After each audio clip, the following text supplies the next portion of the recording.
서울 강남의 웨딩홀. 크리스탈 샹들리에가 반사한 빛이 무지갯빛으로 흩어지며 천장을 물들이고, 하객들의 속삭임은 얇은 비단처럼 공간을 감싼다. 신부와 신랑이 단상 위에 나란히 서 있었다. 신부는 삼성 SDS의 데이터 사이언티스트, 신랑은 토스뱅크의 핀테크 전략 담당 임원.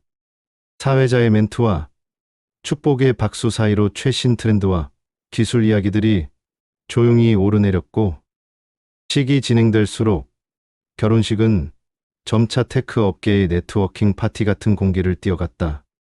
하객석 뒷줄에 앉은 이도윤은 소란에 휩쓸리지 않는 눈으로 신부의 목걸이를 오래 바라보았다. 작은 하트 모양 펜던트. 그 반짝임 속에서 설명하기 어려운 기시감이 불쑥 올라오더니 이내 그의 기억을 건드렸다.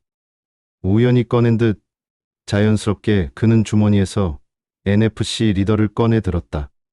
드레스의 레이스가 흔들릴 때마다 펜던트가 미세하게 움직였고, 그는 손목의 각도를 살짝 낮춰 스캔을 붙였다. 단 한 번의 진동, 화면에 숫자 하나가 떠올랐다. 317점. 그 짧은 숫자열을 보는 순간 그의 표정은 굳어졌다. 20회 전, 신생아, 병동 NICU에서 본 RFID 태그의 번호와 정확히 같은 패턴이었다. 대학생, 인턴으로 병원 전산실에 있던 그에게 그 숫자는 단순한 데이터가 아니었다. 한밤중 서버실에서 백업을 돌리며 모니터를 주시하던 시간, 장갑 낀 손으로 태그를 교체하던 간호사의 동작, 차갑게 울리던 장비음과 함께 기억 속에 각인된 번호 317점. 그는 그 순간 알았다. 이건 실수나 우연이 아니라 누군가 의도적으로 과거와 현재를 연결해 놓은 흔적이라는 것을. 헤르츠테크의 최고 보안 책임자, 디지털 포렌식이 그의 전문이었다. 삭제된 로그를 복원하고 위조된 흔적을 찾아 법정에서 증언하는 일을 수없이 해왔던 그에게 사건은 감정보다 먼저 체계를 요구했다. 집으로 돌아오자마자 그는 서재의 책장 아래 칸을 열어 외장하드 닥스를 꺼냈다. 연도별 라벨을 하나씩 긋고 2005라 적힌 하드를 연결했다. 낡은 폴더들의 목록이 떠오르고 압축된 GIP 파일을 차례로 풀어가자 그때 보관해둔 NICU 기록이 나타났다. 태그 부착 사진, 장비별 변경 로그, 독특한 초승달 표식이 찍힌 발목 사진, 그리고 메타데이터. 그는 사진의 EXIF를 읽어 시간과 장소를 확인하고 텍스트 로그에서 태그 번호 317을 검색해 해당 시점의 환아, 코드와 담당자의 이니셜까지 매칭했다. 모니터에 떠있는 숫자 317과 오늘 웨딩홀에서 스캔한 317은 글자 크기도, 숫자, 간격도, 해시 충돌이 의심될 틈도 없이 완벽히 일치했다. 그 순간 그의 안에서 긴장과 의심, 그리고 보호 본능이 동시에 움직였다. 며칠 뒤, 그는 웨딩홀 이벤트 계약서를 손에 넣었다. 행사 주관사의 내부망으로 들어가 모그의 말단부터 좁혀 들어가며 펜던트 제작 업체의 흔적을 찾았다. 사업자 등록 정보는 허위였다.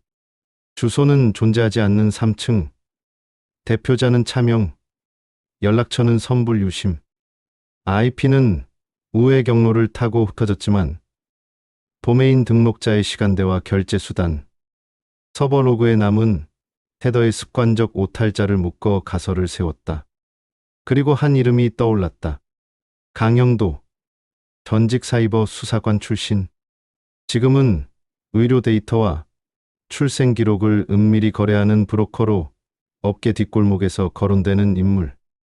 허술한 흔적을 남기지 않는 타입이지만 늘 완벽할 수는 없다. 그는 실패보다 습관이 위험하다는 것을 알고 있었고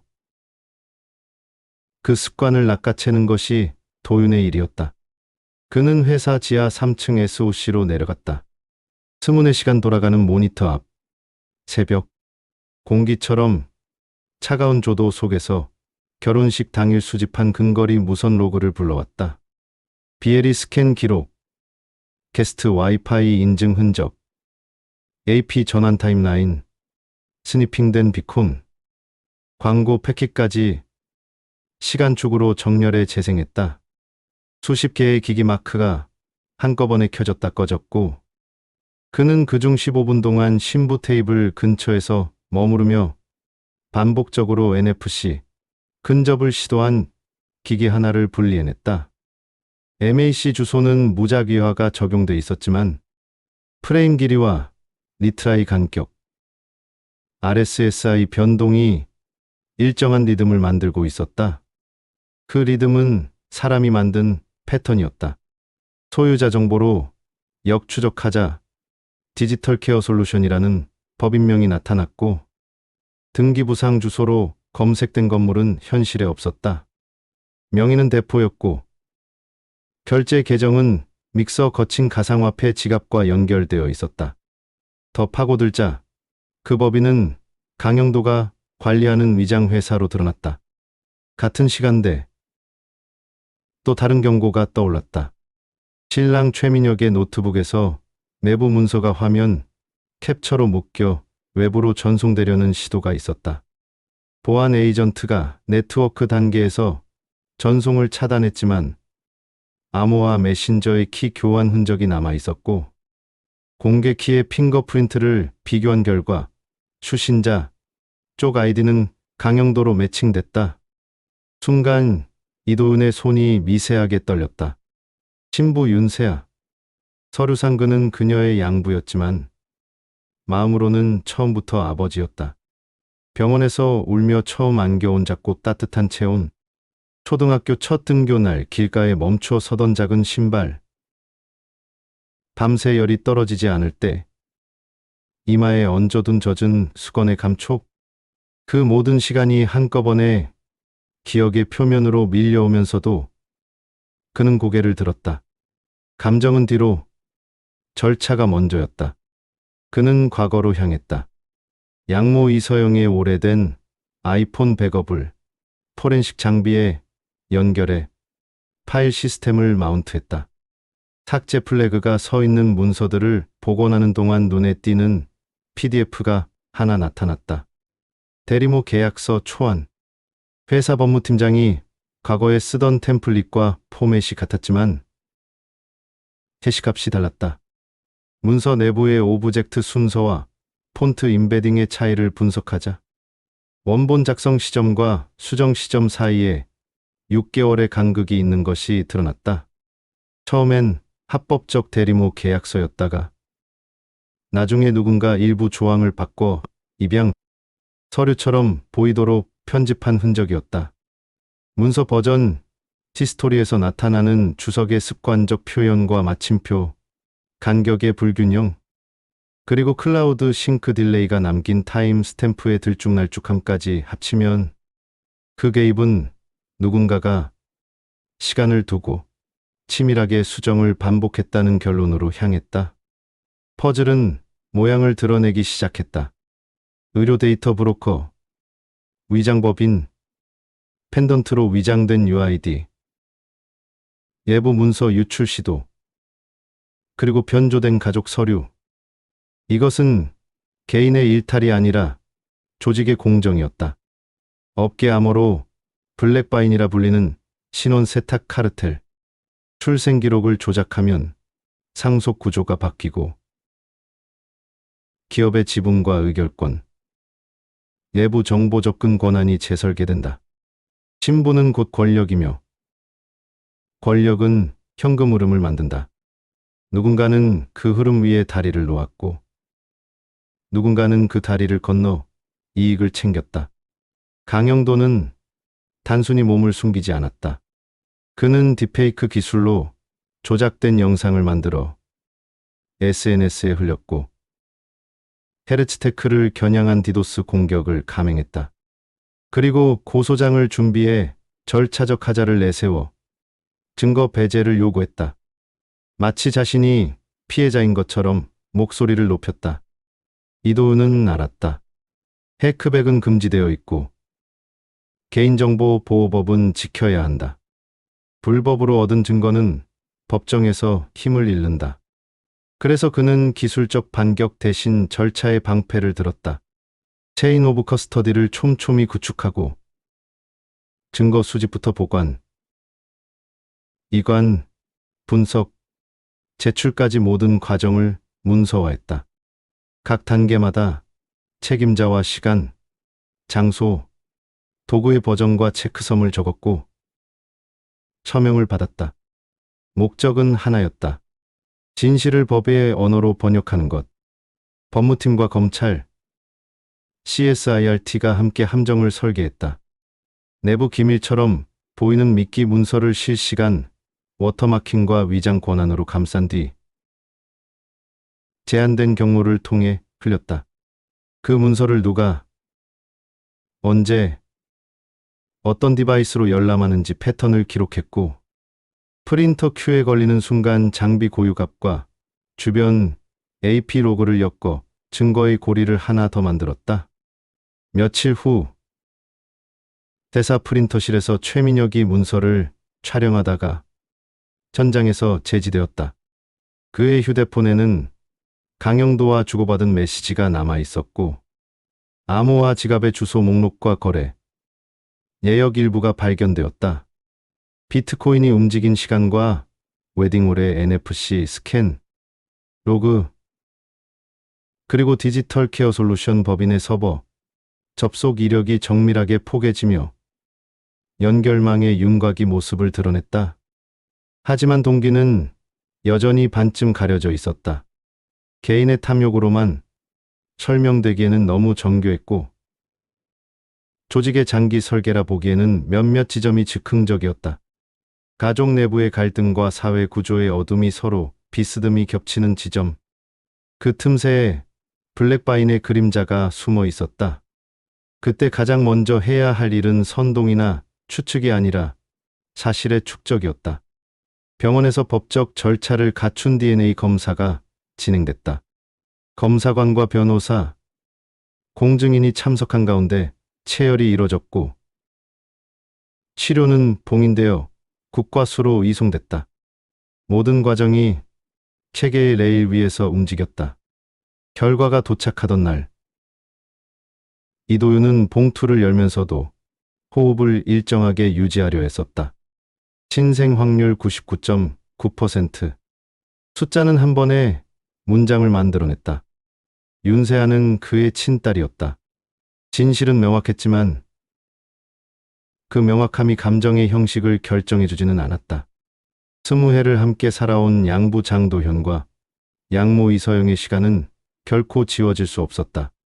첫 걸음마를 잡아주던 손, 밤새 간병하던 그림자, 장학금이 모자랄 때 소리 없이 보태던 통장 이체, 그 모든 것이 밑줄 곱게 그어진 사실이었다. 병원 상담실에 세 사람이 마주 앉았다.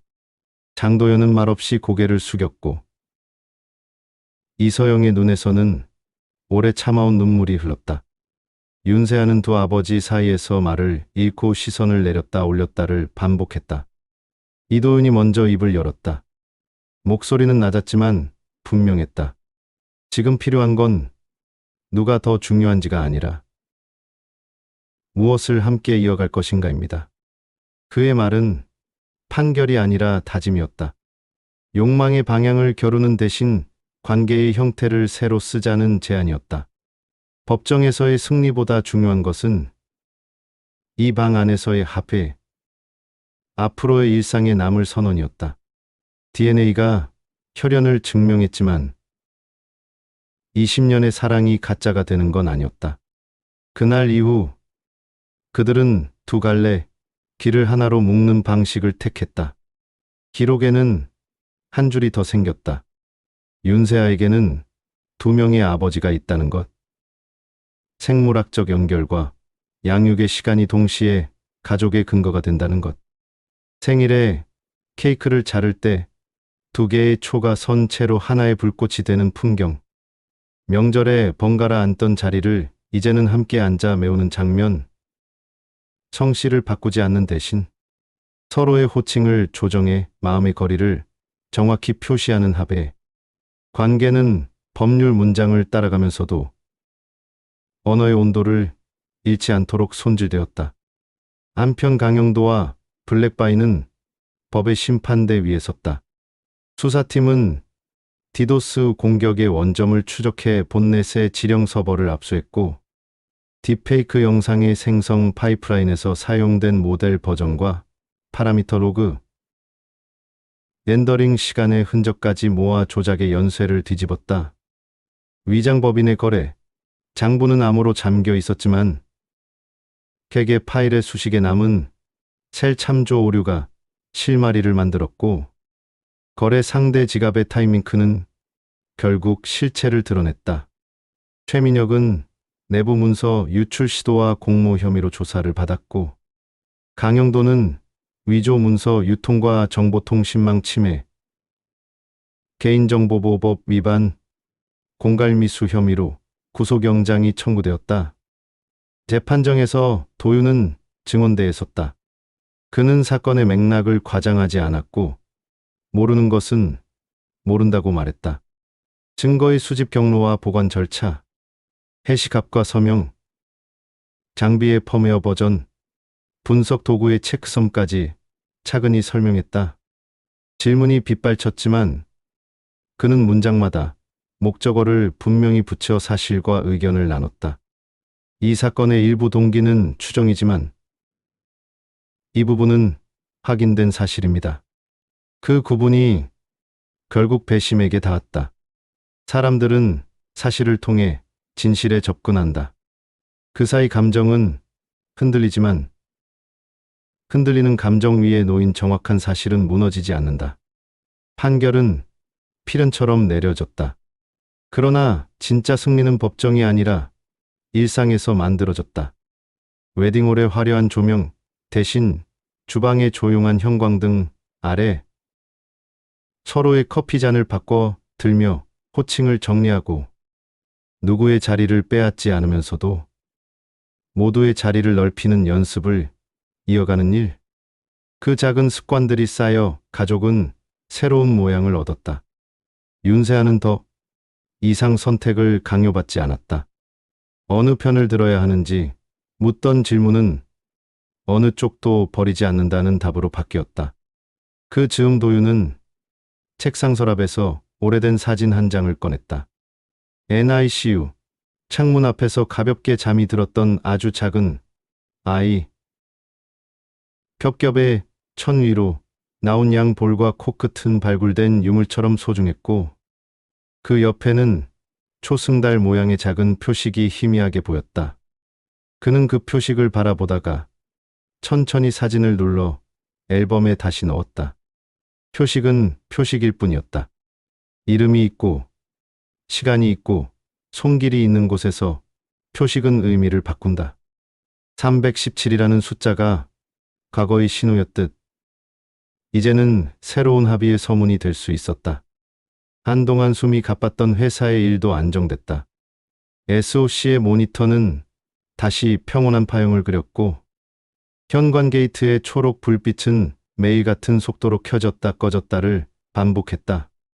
팀원들은 사건의 결말을 수군거렸지만 곧 각자의 콘솔로 돌아갔다. 위기를 비상으로만 기억하지 않고 절차로 바꾸는 능력. 그것이 조직을 지킨다. 도윤은 미끼 문서에 사용했던 워터마킹과 접근, 제어 정책을 표준 가이드로 정리해 배포했고, 인턴 시절부터 이어온 백업 습관을 팀 차원에서 제도화했다. 백업은 과거를 저장하는 행위가 아니라 미래의 증거를 준비하는 일이라는 문장을 새로 적어 넣었다. 집으로 돌아오는 길.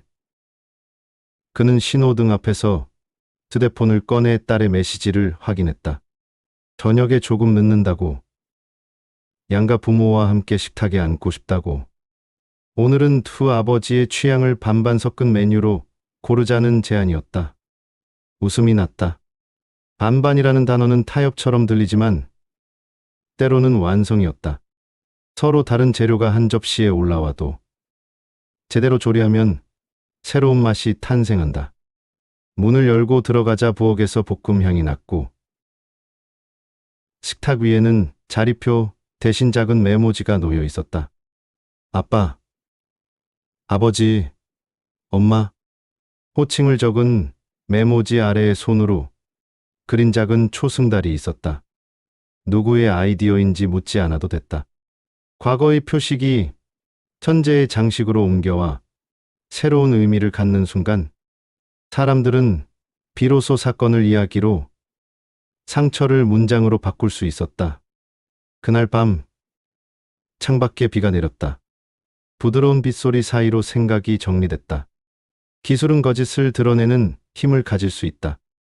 NFC 스캔으로 시작된 추적, 로그의 복원, 문서의 시, DNA 검사에 이르기까지 모든 단계는 과학의 언어로 쓰였다. 그러나 관계는 다른 언어를 쓴다. 수치가 말해주는 진실과 시간이 빚어낸 진실은 서로를 무효화하지 않는다. 각자의 자리를 가지며 서로의 모서리를 둥글게 만든다. 이야기의 끝은 단순한 해피엔딩이 아니었다. 진실을 마주할 용기, 절차를 견디는 끈기, 그리고 그 이후를 함께 선택하는 합의. 그 세 가지가 모여서 비로소 사람을 사람답게 만들었다. 강영도와 블랙바인이 법의 심판을 받았다는 사실은 중요했다. 하지만 더 중요한 것은 세 사람이 만든 새로운 가족의 약속이었다. 이름과 시간, 총길과 문장, 그리고 식탁 위의 작은 초승달. 그 모든 것이 모여 한 편의 대답이 되었다. 상담실에 마주 앉은 세 사람. 장도연은 고개를 떨구고 이서영은 눈물을 흘렸다. 윤세아는 두 아버지 사이에서 말을 잃었고 그 순간 이도윤이 조용히 입을 열었다. 중요한 건 누가 더 중요한지가 아니라 무엇을 함께 이어갈 것인가입니다. 그의 말은 중재였고 법정보다 중요한 새로운 가족의 선언이었다. 결국 그들은 윤세아에게 두 명의 아버지가 있음을 인정했다. 혈연과 양육, 둘 다 가족의 형태임을 공동으로 선언했다. 강영도와 블랙바이는 법의 심판을 받았다. 그러나 진짜 승리는 법정이 아니라 일상에서 찾아졌다. 세 사람이 함께 만든 새로운 가족의 약속. 그 속에서 진실은 갈등이 아닌 화해로 남았다. 이 이야기는 묻는다. 여러분에게 가족이란 무엇인가? 피인가? 세월인가? 혹은 그 두 가지가 함께 엮여 만드는 무언가인가? 그리고 당신이 내일 어떤 호칭으로 누군가를 부를지, 어떤 자리에서 함께 앉을지, 그 선택이 곧 당신의 이야기가 될 것임을